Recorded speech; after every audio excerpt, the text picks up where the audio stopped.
चलिए हम एक ओमकार की ध्वनि से अपने इस कार्यक्रम की शुरुआत करते हैं। सभी स्थिर बैठेंगे, थोड़ी सी जगह बनाएंगे एक दूसरे के बीच में और बिल्कुल शांत भाव से। महाराज जी ने जो अभी बताया साक्षी भाव में रहना है, तो साक्षी भाव में रहने के लिए सबसे पहली जो स्थिति होती है वो है शरीर को शांत करना और मन को स्थिर करना। तो उसके लिए सबसे पहला प्रैक्टिकल अनुभव ये है कि आप लोग बिल्कुल शांत होकर बैठ जाइए, आंखें बंद। आपको पता है हमारे जो भी भगवान है उनकी जो स्थिति है वो पद्मासन मुद्रा है, और उसमें सबसे पहले साक्षी भाव की अगर आपको प्रैक्टिस करनी है रोज़, तो आप सिर्फ 5 मिनट के लिए, 5 मिनट भी नहीं, 21 सांसें, सिर्फ 21 सांसें और 27 सांसें, जिसको हम कायोत्सर्ग बोलते हैं, श्वासोश्वास बोलते हैं, वो भी करेंगे तो आप साक्षी भाव में आ सकते हैं। ठीक है, तो स्थिरता से बैठ के पूरी आँखों को अपनी नासिका पे लेके आएंगे, आंखें बंद नहीं करेंगे, नासिका की तरफ देखेंगे। एक गहरी लंबी सांस अंदर लेंगे, गहरी लंबी सांस अंदर लेंगे और गहरी लंबी सांस बाहर छोड़ेंगे। हमको हमारी सिर्फ नाक दिखनी चाहिए और कुछ भी नहीं दिखना चाहिए। फिर से गहरी लंबी सांस अंदर लेंगे, गहरी लंबी सांस छोड़ेंगे, फिर से गहरी लंबी सांस अंदर, गहरी लंबी सांस बाहर। हम बहुत स्थिर हो चुके हैं। एक अंदर पेट से ओमकार की ध्वनि का प्रयोग करेंगे। ओम का उच्चारण, जिसमें अ हमारे वक्षस्थल यानी हमारे पेट से, म हमारे कंठ स्थान से और जो हम बोलते हैं वो हमारे मस्तिष्क से निकलेगी ध्वनि। तो ज़ोर से लंबी सांस फिर से अंदर लेंगे, सांस को रोकते हुए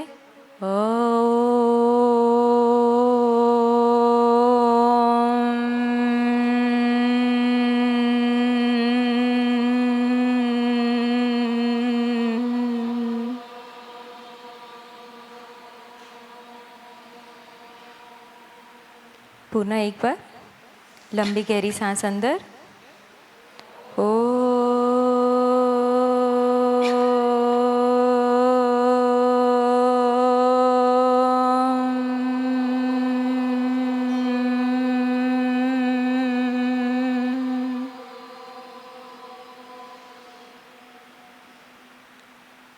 एक बार पुनः लंबी सांस,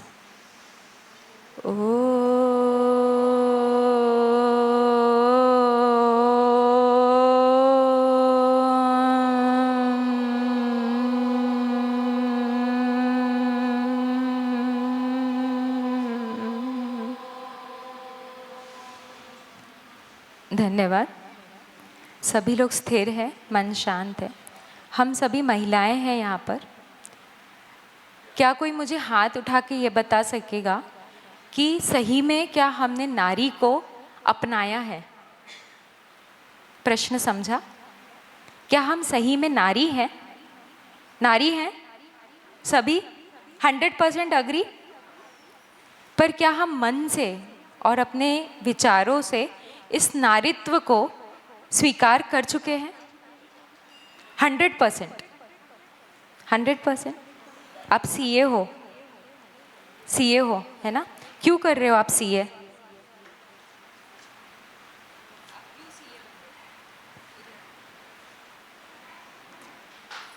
ताकि जो हमारे पेरेंट्स हैं उन्हें एक प्राउड फील हो कि हमारी बेटी जो है, जो जैन समाज में है, जो एक लीडर की तरफ से एक अच्छे और प्रोफेशन में है, ये एक प्राउड स्थिति हम पेरेंट्स को दे सकते हैं, इसलिए हम सीए बन रहे हैं। Thank you. कोई बताएगा 100% नारीत्व क्या होता है? या हम नारी है तो हम इस समाज में किस किस चीज़ से, द्वंद्व से निकल रहे हैं, क्या स्ट्रगल्स कर रहे हैं? आप सीए हो, आप कर रहे हो स्ट्रगल, ठीक है। आपका सपना है कि आप माँ बाप को प्राउड फील कराना चाहते हैं, है ना? ये सपना आपको किसने दिया? खुद ने दिया। ये प्रेशर किसने दिया कि आपको माँ बाप को उस लेवल तक के दिखाना है? प्रेशर था ही नहीं, वो मेरा ही भी सपना था कि मेरे पेरेंट्स मुझे देखकर प्राउड फील करे कि उनकी बेटी यहाँ इस पोजीशन पे आज है। ये कोई प्रेशर की बात नहीं थी, ये उसमें मुझे मेरी भी खुशी थी और उनकी खुशी में ही मेरी खुशी थी, इसलिए मैं खुशी से कर रही हूँ। ये खुशी से हुआ, ठीक है। मैं मेरे टॉपिक पे आना चाहूँगी। ये जो खुशी की बात हो रही है, ये एम्बिशन की बात हो रही है। आप सीए बन जाओगे तो 100% खुश हो जाओगे? अभी आप 100% खुश हो? अभी आप 100% परफॉर्मेंस दे रहे हो अपना? कोशिश कर रहे हैं, है ना? तो हमारी जो जर्नी शुरू हुई है, हमारी माता के गर्भ से शुरू हुई है, और हम जिस टॉपिक पे आए हैं, तो कुछ क्वालिटीज़ है जो नारी की है और कुछ क्वालिटीज़ है जो नर की है, और ये हमने नहीं बनाई, ये प्रकृति के नियम से चलती हुई आ रही है। जैसे इन्होंने बोला कि मुझे पैसा कमाना है, या एम्बिशन के बारे में अगर हम बात करते हैं, मैंने एम्बिशन पे लेना था, प्रोफेशन पे लेना था, तो मैंने इसलिए ये पॉइंट कि मुझे प्रूफ करना है, मुझे अपने पेरेंट्स को उस तरफ लेके जाना है ताकि वो प्राउड फील कर सके।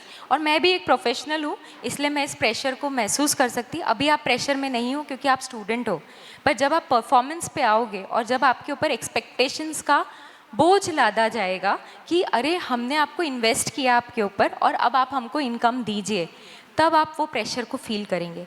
अभी आपके ऊपर परफॉर्मेंस प्रेशर होगा, राइट, कि आप ट्यूशन जा रहे हो, आप पढ़ाई कर रहे हो, तो इस प्रेशर में हम सभी हैं। और ये प्रेशर कब से शुरू हो रहा है पता है? गर्भावस्था से। तो एक बहुत सारे अनुभव हुए।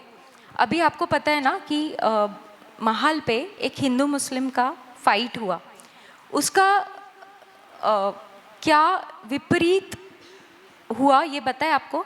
उस गली से, जो उस गली से जा हुआ है, उस रोड पे कंटिन्यू पुलिस बैठी है।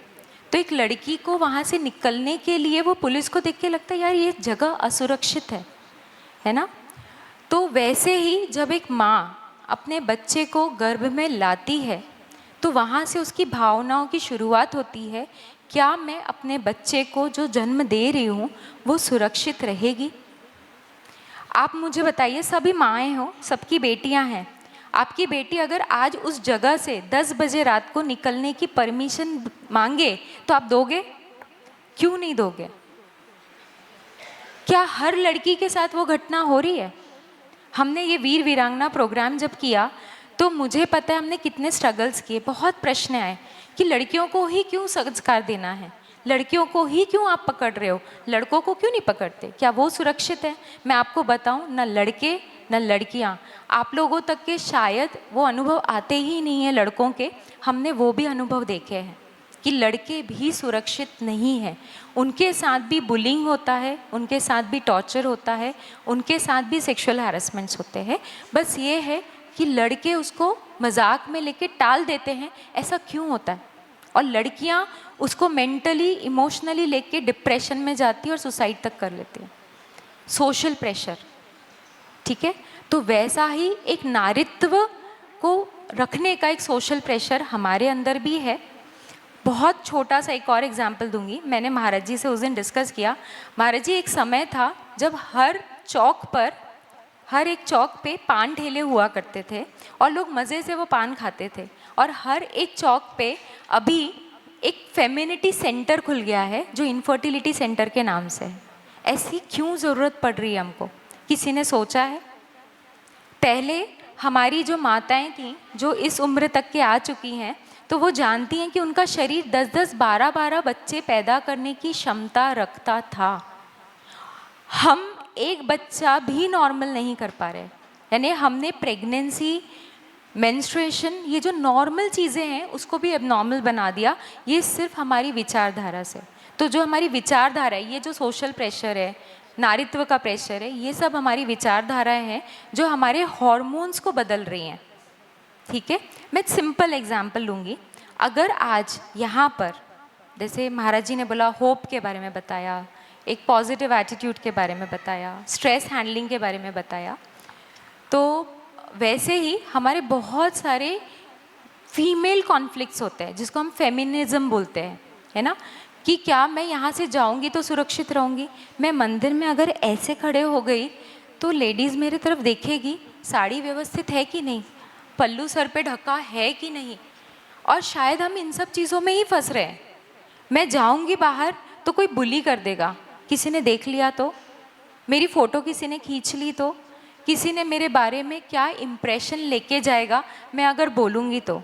और हम यही चीज़ अपने बच्चियों को बोलते हैं, अरे अच्छे से रह, तेरे को बराए घर जाना है, तू अच्छे से रह, तेरे को शादी करनी है, तू अच्छे से रह, तू ये काम सीख क्योंकि तुझे ये काम आगे करना है। और ये प्रेशर पीढ़ी दर पीढ़ी हम पास कर रहे हैं। पर क्या मुझे कोई बता सकता है कि इनफर्टिलिटी सेंटर्स की क्या ज़रूरत पड़ रही है, क्यों है? किसी ने सोचा है? पहले हज़ारों में एक औरत होती थी जो अगर बच्चे को जन्म नहीं देती थी तो उसको हम बांझ बोलते थे, है ना?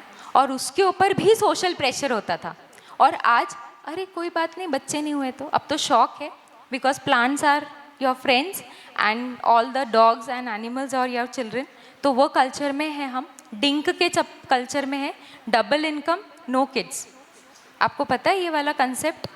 Double income no kids, that is DINK. और प्लांट्स हमारे फ्रेंड्स हैं और बच्चे पेट्स हैं। तो आप मुझे बताइए, क्या वो पेट्स आपकी पीढ़ी को बढ़ा पाएंगे? मैं ऐसे बहुत लोगों के अनुभव देखी हूँ जहाँ पे कोविड में हुआ कि उनके पेरेंट्स की मैंने जिम्मेदारी ली, क्योंकि वो लोग फॉरेन कंट्री में थे, वो नहीं आ पाए और उनके पेरेंट्स का दाह संस्कार भी हमने करवाया कि भाई आप मत करो, हम करेंगे।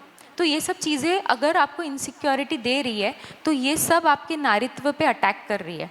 और ये सब बिलीफ सिस्टम, हम इसको बिलीफ सिस्टम बोलते हैं साइकोलॉजी में, ये धारणा बन रही है कि हम नारी तो हैं लेकिन हमको नारित्व को नहीं अपनाना है। यहाँ पे कितने लोग हैं जो साड़ी बहुत दिल से पहन के आए, आज दिल से, मज़े से, ग्रेसफुली, ठीक है? और ऐसे आप कितने लोगों को जानते होंगे जो रोज़ घर में एक द्वंद्व होता है कि हमको साड़ी नहीं पहननी है। आज से 5 साल पहले, 5 साल 10 साल पहले की स्थिति जहाँ पे महिलाओं ने बहुत फाइट की कि हमको साड़ी नहीं, हमको सूट पहनना है। और ऐसे कितने घरों में हमने वो विवाद पैदा किए सिर्फ साड़ी और सूट से। आप बताइए, साड़ी और सूट ही तो है, सिर्फ ये साड़ी सूट ही तो है, लेकिन इसका भी साइंटिफिक रीज़न है। आपको पता है जो फेंगुई साइंस है या जो वास्तुशास्त्री है वो ये बोलते हैं जब आप साड़ी को लपेटते हो, स्पेशली फीमेल्स, उनको साड़ी क्यों पहनाई जाती है उसके पहले का भी साइंटिफिक रीज़न है। आपको पता है आप ये ऑर्नामेंट्स पहने हो, इसके पीछे भी बहुत सारे साइंटिफिक रीज़न है। हम बिछड़ी क्यों पहनाते हैं और सिर्फ शादीशुदा महिलाओं को बिछड़ी पहनाई जाती है और लड़कियों को बिछड़ी क्यों नहीं पहनाई जाती? किसी को ये कारण पता है? किसी को पता है? अनामिका भाई, बिछड़े पहनते हैं तो हार्ट से रिलेटेड। हार्ट नहीं, कान की छेद क्यों पहनते हैं हम? कान क्यों पहनते हैं? गुस्सा नहीं आता। लड़कों को गुस्सा नहीं आता, लड़कों को भी छिदवा दो। लड़कों को क्या क्रोध नहीं आता?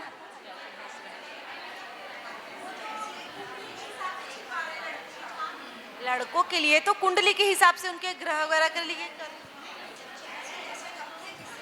आप लोगों को पल्ला लेने क्यों बोला है? विनय के लिए। देखिए ये सब जो चीज़ें आई है ना, ये सब हमने अपनी लॉजिकल रीजनिंग दे दी, पर इसका मूलभूत सिद्धांत आपका पूरा आपका शरीर है। बिछड़ी इसीलिए नहीं पहनाई जाती कि हार्ट से कनेक्टेड है, बिछड़ी इसीलिए पहनाई जाती वो एग्जैक्टली उस पॉइंट पे है जो आपका सेक्सुअल एनर्जी को कंट्रोल करता है।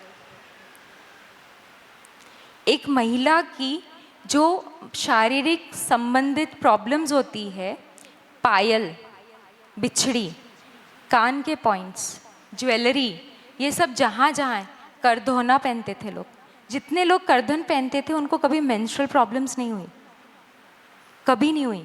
हम ये जो रख रहे हैं, ये क्यों रख रहे हैं?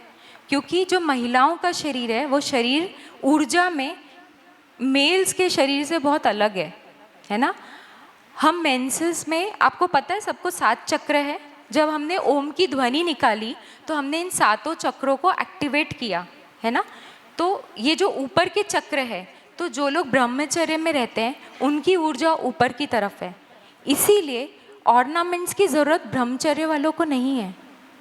वो सादगी से भी रहकर अपने आप की ऊर्जा को बचा सकते हैं। तो ये जो सब आप कर रहे हो ना, ये साड़ी पहनना, सर ढकना, ये सब कल्चर नहीं है, ये अपना प्रोटेक्शन है। तो आप मुझे बताइए, अगर मैं आपको बोलूं कि आपको आपकी बेटी की सुरक्षा करनी है, इसीलिए तो आपने उसको 10 बजे रात को मना किया ना, तो ये जो सब चीज़ें दी गई है, जो हमारे संस्कारों में डाली गई है, ये हमारा ही प्रोटेक्शन है। फिर आप करोगे क्या? अगर मैं आपको बोलूं कि आरएसएस की लेडीज़ों ने आके यहाँ पे बहुत सुंदर चीज़ें कराई, क्या उन्होंने अपने लिए कराया? वो एक ही बात बोलते थे, इतने सक्षम बनो कि जब खुद पे प्रहार हो तो अबला नहीं सबला बनो। उनका वही एकमात्र है। तो जो भी सिखाया जा रहा है वो अपने लिए। तो वैसे ही ये जो कल्चर्स है जिसको हम पाश्चात्य सभ्यता में भूलते जा रहे हो, वो ममत्व भी हो सकता है। आपको पता है, बहुत सारे लोगों को मैं देखती हूँ कि बच्चों को लेके आते हैं, हमारे बच्चे बीमार हैं, मैं उनसे एक प्रश्न पहला पूछती हूँ, आप अपने बच्चे को खाना खिलाते हो? Ma'am, we don't have time. हमारे बच्चे को खाना कौन खिला रहा है? मेड्स। ठीक, फेमिनिटी का एक पार्ट है खाना बनाना, है ना? तो जब एक माँ अपने घर में खाना बनाती है तो उसकी भावों की विशुद्धि बहुत ज़्यादा होती है। उसको लगता है नहीं, मेरे बच्चे को ये चीज़ पसंद है, मैं ये डालूँ। मेरे पति के दिल तक के पहुँचना है तो पेट का मार्ग है। तो ये भावनाएं हमारी हर जगह काम करती हैं। अगर आप इधर बैठे हो, महाराज जी के पीछे आपकी श्रद्धा है, ये आपकी भावना, इसलिए आप बैठे हो, है ना? तो ये भावनाएं आपकी हर जगह काम कर रही है। तो अब हम आते हैं उस क्वेश्चन के लिए जो मैंने आपसे पूछा कि क्यों हर जगह पे पान ठेले की जगह वो इनफर्टिलिटी सेंटर है। तो उसकी शुरुआत होती है हमारे गर्भ से, क्योंकि हम अपने आप को सुरक्षित महसूस ही नहीं करते। हम बोलते हैं कि हमारी क्या कीमत है इस घर में? क्या मैं सिर्फ रोटी वाली बन के रह गई हूँ? क्या सिर्फ मैं झाड़ू पोछे वाली बन के रह गई हूँ? या सिर्फ मेरे पास अब पेशेंट आते हैं कि मैम आप हमको ऐसी दवाई दे दीजिए कि दूध आना बंद हो जाए। 8वें महीने की मदर आके मुझे बोल रही है कि मुझे ऐसी दवा दे दो कि मेरा दूध ही ना बने। मैंने कहा भाभी क्यों? भाभी क्यों बोल रहे हो? Call me ma'am. कहा ओह ठीक है, सॉरी मैम। बोले डिसफिगरमेंट होता है अगर मैं बच्चे को दूध पिलाऊंगी तो मैंने उस बच्चे की भी स्टडी की जिस बच्चे की माँ ने ये संस्कार रखे। पता है आपको, वो बच्ची आज 15 साल की है, उसके पीरियड्स नहीं आ रहे। ये घटना है 2010 या 11 की, जब मैं बहुत डॉक्टर भी नहीं थी, मैं अपने आप को डॉक्टर भी नहीं बोलूँगी। और आज उसकी बच्ची 15 साल की हो रही है, क्योंकि 2025 चल रहा है, उसके पीरियड्स नहीं आ रहे। और वो केस जब मैंने फिर से रिवाइंड किया तो मुझे बहुत अच्छे से याद है। मैंने कहा भाभी आप 8 महीने गर्भावस्था में थे तब आप मेरे पास आए थे, तब आपने मुझे कुछ तो भी मेडिसिन मांगी थी क्योंकि मेरे पेपर पे लिखा हुआ था। तो बोले हाँ, मैंने आपसे बोला था उस समय कि मुझे ऐसा दे दीजिए कि बच्चे को दूध ना पिलाना पड़े। तो मैंने कहा भाभी यही बच्चा दिया है आपको माँ ने, नेचर ने, जो अब कभी माँ नहीं बन सकती, क्योंकि आपने सीधा प्रहार कहाँ किया? ममत्व पे। आपको पता है A2 मिल्क, गिर गाय का मिल्क और वीगन वर्ड क्यों आया? पाश्चात्य सभ्यता जहाँ पे नॉनवेज इतना है, वहाँ वीगन का कल्चर क्यों आया? नहीं, क्योंकि वहाँ पर जो गाय जन्म देती है, इमीडिएटली वो गाय अपना ममत्व टोटली डिस्कनेक्ट कर देती है अपने बछड़े से। वो गाय अपने बछड़े को दूध पीने नहीं देती, और इसीलिए उनका ब्रूटल किलिंग होना बहुत इजी हो जाता है, क्योंकि ना वो तड़पती है और वो टच भी नहीं करने देती है। There is a breed of gai, इसीलिए वो दूध अगर आप अपने बच्चे को दे रहे हो तो उसमें ममत्व आएगा ही नहीं। तो शुरू संस्कारों से हो रहा है। अगर हम अपने आप को सुरक्षित और नारीत्व को जो हम बोल रहे हैं उसका सम्मान करेंगे, ऐसे मैं बहुत एग्जाम्पल्स दे सकती हूँ। मैं बहुत सारे पेशेंट्स PCOD के 1000 केसेस का स्टडी कर चुकी हूँ, और उन केसेस में एक ही चीज़ मिलती है कि नारी अपने नारीत्व को एक्सेप्ट ही नहीं करना चाहती। हम इतने से बच्चियों को वो फ्रॉक नहीं पहनना चाहती, कान के नहीं पहनना चाहती। क्यों? मॉडर्न नहीं दिखेंगे। हम अपने बच्चों को शॉर्ट्स पहना के खुश रहते हैं, कोई बात नहीं, टांगे ही तो दिख रही हैं, है ना? बहुत सारी जगह पे हम उनकी ममता को पैदा ही नहीं होने दे रहे। हमने उनके हाथ से डॉल्स ले लिए। शायद हम जब छोटे थे, मैंने डॉल से खेला है, हमने घर घर के खेल खेले हैं। अब बच्चों को हम गन्स पकड़ा रहे हैं, तो हमने वहीं से फेमिनिज्म किल कर दिया। बच्ची अगर ओढ़नी लेके, माँ की ओढ़नी लेके खेलती थी, माँ का रोल, और घर घर खेलते थे, वो गेम शायद आज कोई भी बच्ची नहीं खेल रही है। कोई बच्ची खेल रही है? किसी की 3 साल की बच्ची है, 3 साल के बच्चे हैं किसी के अभी 3 साल 5 साल, घर घर खेलते हैं, डॉल से खेलती है। तो आप खेलने दीजिए उसको, डॉल छोड़ के आप उसको बाकी गेम्स मत पकड़ाइए भाभी। क्योंकि आप, हाँ, आपकी प्रेगनेंसी कैसी रही? चलो एक एक्सपीरियंस। नहीं, मैं आपसे ये बोल रही हूँ, अगर आपकी बच्ची आज डॉल से खेल रही है, तो क्या आपकी प्रेगनेंसी में कभी ये द्वंद्व रहा कि मेरे को लड़का ही होना चाहिए, लड़की होना चाहिए? उसकी बेटी 2.5 ईयर्स की है, बट वो खेलती है क्योंकि हार्मोन्स है उसका। बच्चों का नहीं, देवरानी की बेटी है, लेकिन बट वो हार्मोन्स है उसका, क्योंकि नेचर नहीं दिया उसको। नेचर, क्योंकि मेरा बेटा और मेरी बेटी तो मुझे दोनों की परवरिश पता है, क्योंकि मुझे पता मेरा बेटा कभी घर के अंदर नहीं रहा, और मेरी बेटी खेलती है, उसको अच्छा लगता था, वो तैयार होती थी, वो साड़ी पहनती थी। अभी वो छोटी 2 साल की बच्ची रैप कर लेती है चुन्नी को। 13 साल की बेटी भी अच्छी है, लेकिन उसका जो ग्रो अप है, और जो मेरा बेटा 20 ईयर्स का है, लेकिन उसका ग्रो अप और उनके ग्रो अप में बहुत फ़र्क है, क्योंकि उनको नेचर ने दिया है वो। यही मुझे बोलना कि अगर हम नेचर से कनेक्टेड रहेंगे और हम नेचर को अपनाएंगे, तो हम कभी द्वंद्व में नहीं जाएंगे। आपकी लड़की को कोई हार्मोनल प्रॉब्लम नहीं होगी, यही मैं बताना चाह रही हूँ। पर अगर जिन लड़कियों को आप देखोगे जिनको हार्मोन, क्योंकि वही मैं आपसे पूछना चाह रही थी कि आपकी प्रेगनेंसी आपने नॉर्मल रखी है ना, हमेशा आपने अगर फेमिनिटी को अपनाया है। कई लोग ये द्वंद्व में रहते हैं, मुझे लड़की, मेरे पास एक एग्जाम्पल देती हूँ मैं, और जहाँ पे इनफर्टिलिटी का केस है ना, बच्चा नहीं पैदा हो रहा था उस केस में, उसकी हिस्ट्री पे गए जब हम, मैटरनल हिस्ट्री यानी मम्मी की हिस्ट्री पे गए, तो हमको पता चला कि माँ ने, क्योंकि ये तीसरी बच्ची थी, सिंधी फैमिली थी, तो उनके ऊपर बहुत प्रेशर था कि लड़का ही होना चाहिए, और लड़का ही होना चाहिए, इतना प्रेशर था कि उन्होंने बोला कि अगर भगवान, रोज़ वो एक भावना भाती थी, भगवान अगर ये लड़की हो तो मर जाए, गर्भ में ही, भगवान अगर ये लड़की हो तो मर जाए। लेकिन वो जो जीव उस गर्भ में आया था, वो इतना दृढ़ था कि माँ तू कुछ भी बोले मैं जन्म लूँगी, माँ तू कुछ भी बोले मैं तो जन्म लूँगी, माँ तू कुछ भी बोले मैं तो तेरे आंचल में पलूँगी ही। और वो बच्ची मेरे पास 23 ईयर्स में आई कि मैम मैं शादीशुदा हूँ, ना मेरे पीरियड्स आ रहे हैं, ना मेरे को प्रेगनेंसी रह रही है। तो जब हम बैक हिस्ट्री में गए, तो माँ ने बोला, मैंने हमेशा इसको बोला, अब तो तू पैदा हो ही गई है ना, पर देख मेरे को तो दुनिया को सिर्फ लड़का चाहिए था, और मेरे ऊपर तो सिर्फ लड़के का प्रेशर था, तुझे लड़का ही बनना है। तो वो जब लड़की खेलती थी तो माँ उसको एक झापड़ मारती थी और बोलती थी जीन्स पहन, टॉप पहन, किसी को पता नहीं चलना चाहिए कि तू लड़की है। तो हॉर्मोन्स के ऊपर अटैक उस लेवल से हुआ। और अब जब लड़की को शादी हुई, फिर तो माँ बदली, क्योंकि कल्चर बदल गया, 10 साल बाद एक्सेप्टेंस आ गया, वही लड़की एक्सेप्टेड हो गई, और वही लड़की सबसे ज़्यादा ध्यान रख रही थी, तो हॉर्मोन्स बदलने लगे। मैं अपना भी अनुभव बताऊंगी।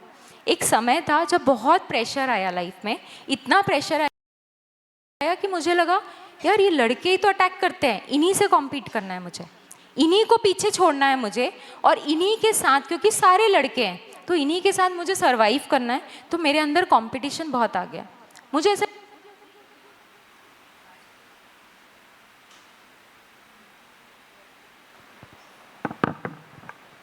मुझे लगता था दुनिया में बच्चे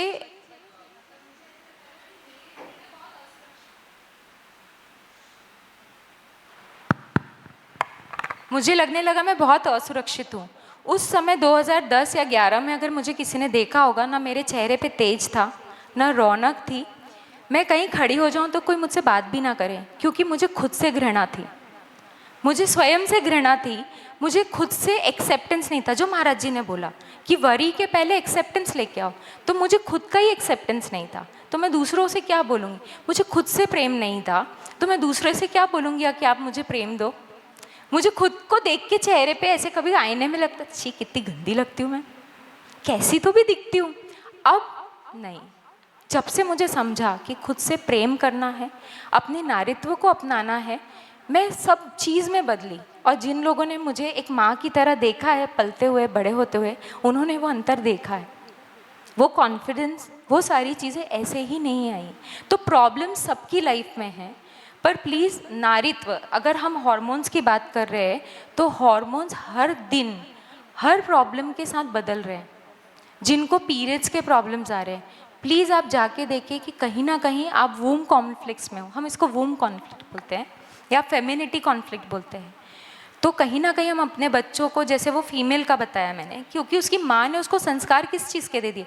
शरीर तो भगवान ने किसका दिया, नारी का, पर संस्कार नर के। तो क्या वो नारी किसी शिशु को जन्म देगी? किसी शिशु को कभी जन्म नहीं दे सकती। तो एक सिंगल एग्जाम्पल, ऐसे मेरे पास हज़ारों एग्जाम्पल है जहाँ पे लड़की लड़की को अपनाना ही नहीं चाहती है। लड़की बोलती है हट, मैं क्या रोटी बनाने के लिए बनी हूँ, क्या मैं घर के काम करने के लिए बनी हूँ? लेकिन नेचर ने क्या बोला है कि आपको बैलेंस करना है, आपके अंदर ममता है, माया है, करुणा है, तो उसको भी अपनाना है। तो आप अपनी बच्चियों को प्लीज़, जो ये नारी के काम है ना, ममता करुणा नारीत्व का काम है। तो मैं बच्चियों को देखती हूँ, माँ बोलती है बेटा बहुत सर में दर्द है, एक गिलास पानी दे दे। मैं क्यों दूँ? अभी एड्स आ रही है, ये वाले बहुत सारी एड्स आ रही है, मैं क्यों दूँ? वो पढ़ रहा है ना, उसको बुलाओ, मैं तो पढ़ाई कर रही हूँ, उसको बोलो क्या ये कपड़े धोना मेरा काम है, ये करना मेरा काम है? तो अभी ना पूरा विपरीत हो रहा है, और लड़कों को भी पूरा सब कुछ सिखाया जा रहा है। तो यहाँ से लड़कों के भी हार्मोन्स अटैक हो रहे हैं, सिर्फ लड़कियों के नहीं, लड़कों के भी हार्मोन्स अटैक हो रहे हैं। तो आपको सिर्फ एक ही चीज़, मेरा सिर्फ एक ही मैसेज है कि आपको एक ही चीज़ पे काम करना है, वो है कि नारीत्व को बचाना है। तो नारीत्व को बचाना यानी झांसी की रानी बन के लड़ना नहीं है, पर नारी को जो नेचर ने गिफ्ट दिया है, ममता का, करुणा का, प्रेम का, सबसे पहले वो पाठ पढ़ाइए। आप लड़कियों को बताइए कि ममता क्या होती है, करुणा क्या होती है, और किस तरीके से हमको मदर नेचर ने ये सारी चीज़ें परिभूत दी है और हम सुरक्षित हैं। ठीक अबला भी बनाइए, सबला भी बनाइए, उसको हर चीज़ सिखाइए। झांसी की रानी लड़ी भी, मरी भी, है ना। जब सतीत्व को बचाने की बात आई तो सती भी हुई है, पर ये सब कहाँ से आई? हमारी दृढ़ निष्ठा से आई है। तो प्लीज़ प्लीज़ प्लीज़ उन भावनाओं को पैदा करिए। अगर आपकी लड़कियों में कहीं भी उन भावनाओं में अटैक लग रहा है तो ये प्रॉब्लम देगी। फिर हम आते हैं हमारे चक्रास पे। तो हमारे 7 चक्रास जो मैंने आपको बताया, तो फीमेल्स के जो लोअर चक्रास होते हैं उसमें हमेशा बैलेंस का प्रॉब्लम होता है, इसलिए हमारी फिज़िकल पावर इतनी अच्छी नहीं है, जिसको हम रूट चक्र बोलते हैं, ठीक है। तो जिसको मूलाधार चक्र भी बोला जाता है। तो क्योंकि हमारा रूट चक्र और मूलाधार चक्र स्ट्रांग नहीं है, इसीलिए बहुत जल्दी लड़कियों को नज़र लग जाती है, बहुत जल्दी हार्मोन्स डिस्टर्ब होने लगते हैं, हम एनर्जी, निगेटिव एनर्जीज कलेक्ट कर लेते हैं। और जब हम अगर पीरियड्स के टाइम पर है तो हमारे रूट चक्रा में सारी एनर्जी कॉन्सेंट्रेट होती है और हमारे हायर चक्रा में एनर्जी डिस्पर्स हो जाती है। तो अगर हम ऐसी स्थिति में मंदिर जाते हैं, लोग मुझसे पूछते हैं, अभी बहुत सारे जो इन्फ्लुएंसर्स है उन्होंने बोला है कि अरे बहुत दूर के मंदिर में जा रहे हो, कब ज़िंदगी में जाओगे, नहाओ, सर धो और मंदिर के अंदर चले जाओ। ये बहुत सारे इन्फ्लुएंसर्स बोल रहे हैं, ठीक है। ये सब गलत है। क्यों गलत है? साइंटिफिकली मैं आपको बताना चाहूँगी कि जब आपकी एनर्जी लोअर चक्रा की तरफ है, जब हम मेंस्ट्रुएशन में होते हैं तो पूरी ब्लड सर्कुलेशन नीचे की तरफ होती है।